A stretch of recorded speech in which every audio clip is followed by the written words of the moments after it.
पूछे के पड़ी, सवाल करे के पड़ी कि महाराज जी जब आप सब कुछ बता देते हैं जी तो आपको ये पता क्यों नहीं चला कि पहलगाम में आतंकी हमला होने वाला है।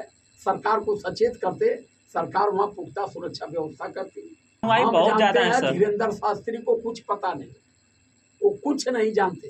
उसी के सहारे देश में चमत्कार दिखा करके लोगों को चुतिया बना। सर इसी मेरा एक क्वेश्चन ये रहेगा कि एक भाषण में धीरेन्द्र शास्त्री को अपना छोटा भाई बताए थे नरेंद्र मोदी जी, प्रधानमंत्री जी उनको छोटा भाई बताए थे अपना, मगर धीरेन्द्र शास्त्री जी जो हमला होने वाला रहता है पहले से, ये तो ज्ञानी है, इनको क्यों नहीं मालूम चलता है? पहलगाम हमला बता देना चाहिए था मोदी जी को कि ऐसा देश में हो रहा है। मोदी बतावे, अमित शाह बतावे या धीरेन्द्र शास्त्री बतावे। धीरेन्द्र शास्त्री के पीछे जो पूंछ पकड़ के जी झूलल हमें वो बतावे जी।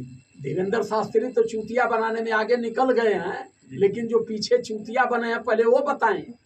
वो धीरेन्द्र शास्त्री से सवाल करें कि महाराज अगर सारी चीज आप जानते हैं तो आप ये बात को क्यों नहीं बता पाए कि पहलगाम में आतंकी हमला होने वाला है। जी बतिया हमार भवात हो सबके, लेकिन ये चीजिया पूछे के पड़ी, सवाल करे के पड़ी कि महाराज जी जब आप सब कुछ बता देते हैं जी तो आपको ये पता क्यों नहीं चला कि पहलगाम में आतंकी हमला होने वाला है। सरकार को सचेत करते, सरकार वहाँ पुख्ता सुरक्षा व्यवस्था करती। जी ये तो धीरेन्द्र शास्त्री की इतनी जिम्मेदारी भारत में रहने के नाते तो बनती है। जी सर, एकदम बनती है सर, उनको यहाँ बताना फेल चाहिए हो गए क्योंकि उनके अनुयायी हम बहुत जानते ज्यादा हैं हैं सर। धीरेन्द्र शास्त्री को कुछ पता नहीं, वो कुछ नहीं जानते, खाली लोगों को बेवकूफ बनाने में आगे निकल गए और माइंड रीडिंग की पढ़ाई किए हैं। उसी के सहारे देश में चमत्कार दिखा करके लोगों को चुतिया बना।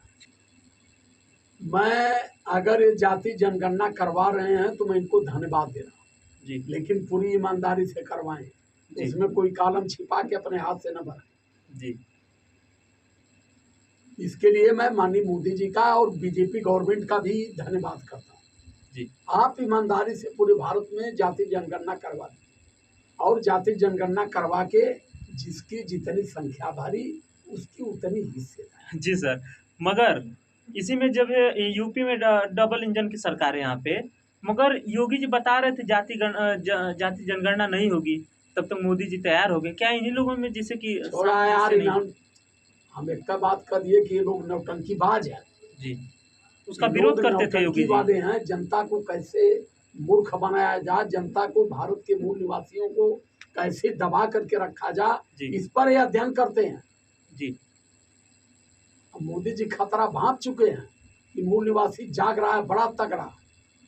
अब इसलिए जाति जनगणना करवा के एक बार वो श्रेय ले लेंगे जी, फिर 5 साल मलाई खा लेंगे।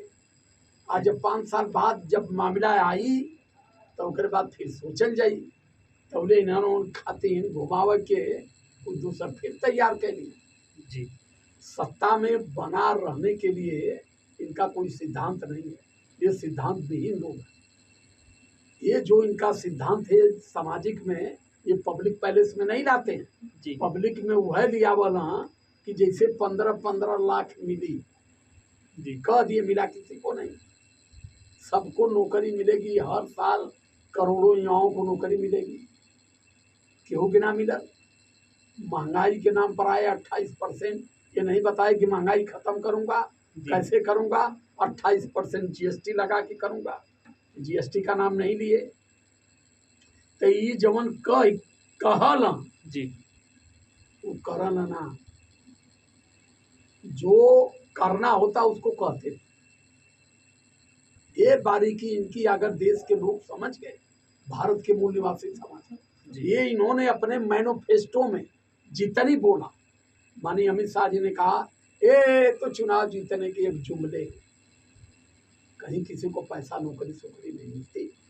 ये चुनाव जीतने में जो सक्षम लोग हैं, जो अपनी बात कह के जनता को अपने पक्ष में कर दिए, बस वही है, किसी को पैसा वैसा मिलता है जी। उन्होंने स्पष्ट कह दिया कि देश की जनता पशु, इनके चेहरा फेंक द हरियरी और दबल परी तनि सा हरियरी 2 मुट्ठी खिया के आ इनके 5 साल ठोक ठोक के दुहा, फिर जब बेला आई तब ठंडिया जी आज जब बेला आई तो वही हरियरिया पर थोड़ा चोकर फेंक देबा, फिर तोरे पीछे चले। ये जानते हैं इस देश की कमजोरी। जी मैं जितना मेहनत कर रहा हूँ, मैंने जितना लोगों को समझाया, अगर देश की जनता मेरी बात को समझने का प्रयास करती है तो भारत समानतावादी देश होता, मानवतावादी देश होता। यहाँ से विषमता समाप्त हो जाती, भाईचारा इस देश में होता।